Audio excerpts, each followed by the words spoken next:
Alors, puisqu'on en est là, j'ai besoin d'une autre personne ici, pour montrer. Oui, merci. Oui, plus vite vous venez, plus je risque de dire des choses. C'est pas pour vous culpabiliser. Alors voilà, ça c'est valable ce que je dis là dans toute relation. Et je découvre d'ailleurs que c'est valable dans tous les pays du monde. Parce que je suis traduit en 33 langues, au Japon, en Croatie, en Danemark, etc. C'est valable dans tous les pays du monde. C'est de découvrir et de faire découvrir très tôt, comme psychothérapeute, comme accompagnant, je vais utiliser ce terme générique, comme accompagnant, je vais déjà sensibiliser le client ou le patient, je ne sais pas comment vous l'appelez, à cette notion-là. Nous allons avoir une relation, elle durera, ce qu'elle durera, je ne sais pas, mais qu'est-ce que c'est qu'une relation? C'est un canal, un pont, une passerelle sur laquelle va circuler voilà, deux types de messages. Il sera possible que vous m'envoyiez des messages positifs, et si je sais les recevoir, il y a du mal. C'est ça. Et il est possible que je vous envoie des messages positifs. Oui, parce que, contrairement à ce qu'on croit, nous sommes des handicapés du recevoir. Nous avons beaucoup de mal à recevoir les messages positifs. Ça, c'était ma blonde, là, au siècle dernier. Un soir, je lui dis, oh, tu as des yeux qui scintillent comme des étoiles. Un soir d'avril. Elle m'a dit, ah bon? C'est seulement aujourd'hui que tu t'en aperçois. Pas reçu. Voilà. Et alors, je vais aller un peu vite. J'ai juste besoin d'une personne pour le montrer, ça. Qui est quelqu'un de venir près de vous. Voilà, merci. Chaque fois qu'on reçoit un message positif, ça agrandit la vivance de la vie chez celui qui le reçoit. Et rien que ça, je trouve que c'est formidablement thérapeutique. C'est énergétigène. C'est énergétigène. C'est un mot que j'ai inventé. Ça engendre de l'énergie. Ça agrandit la confiance en soi, l'estime de soi, l'amour de soi, pas l'amour narcissique, mais l'amour de bienveillance, de respect que chacun d'entre nous devrait avoir, et surtout, le plaisir d'être. Voilà. Ça, c'est universel.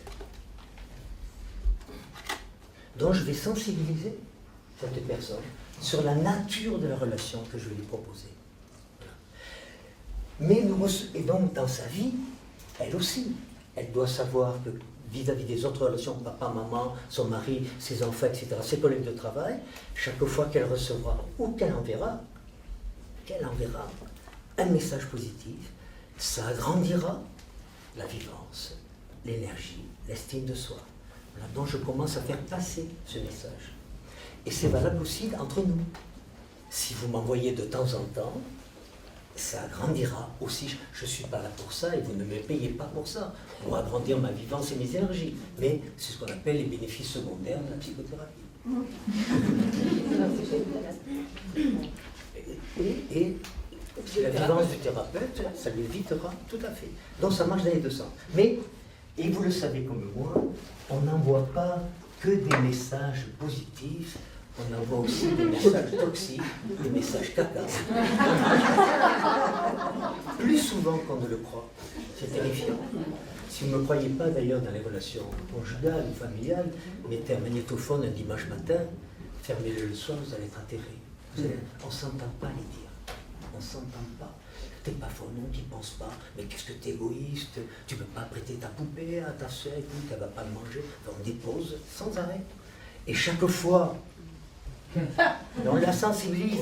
Peut-être que ça ne viendra pas de moi, le psychothérapeute, mais je lui montre que dans les relations essentielles qu'elle a, chaque fois qu'elle reçoit un message toxique, ça blesse la vivance de la vie, elle a moins de vivance, c'est énergétivore, ça lui bouffe de l'énergie, elle a des doutes et de la non-confiance en elle. Et puis je dis ça, c'est universel.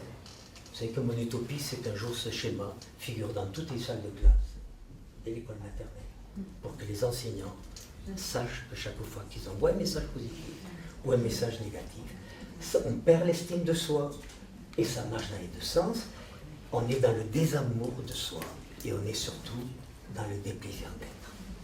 Et donc, ce que vous pouvez déjà lui apprendre au niveau du quotidien, c'est ce que j'enseigne, c'est que chaque fois qu'on reçoit un message toxique, ça veut dire qu'il n'est pas bon pour celui qui le reçoit. J'enseigne qu'on le renvoie à celui qui me l'a donné.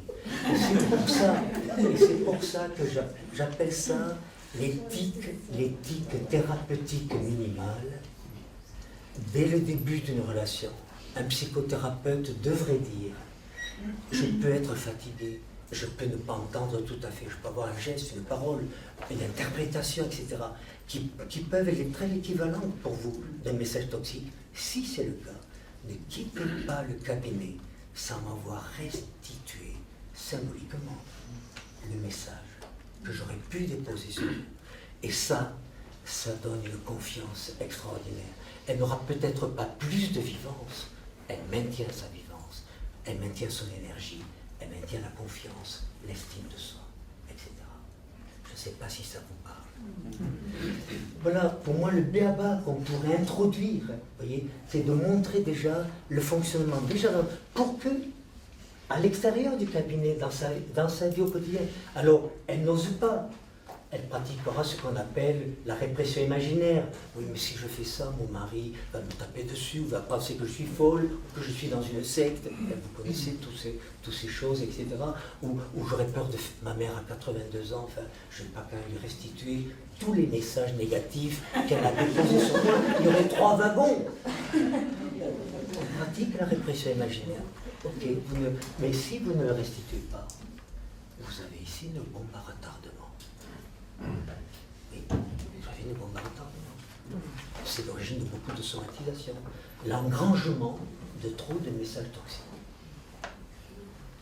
Je ne sais pas comment ça vous parle, ce que je viens de dire.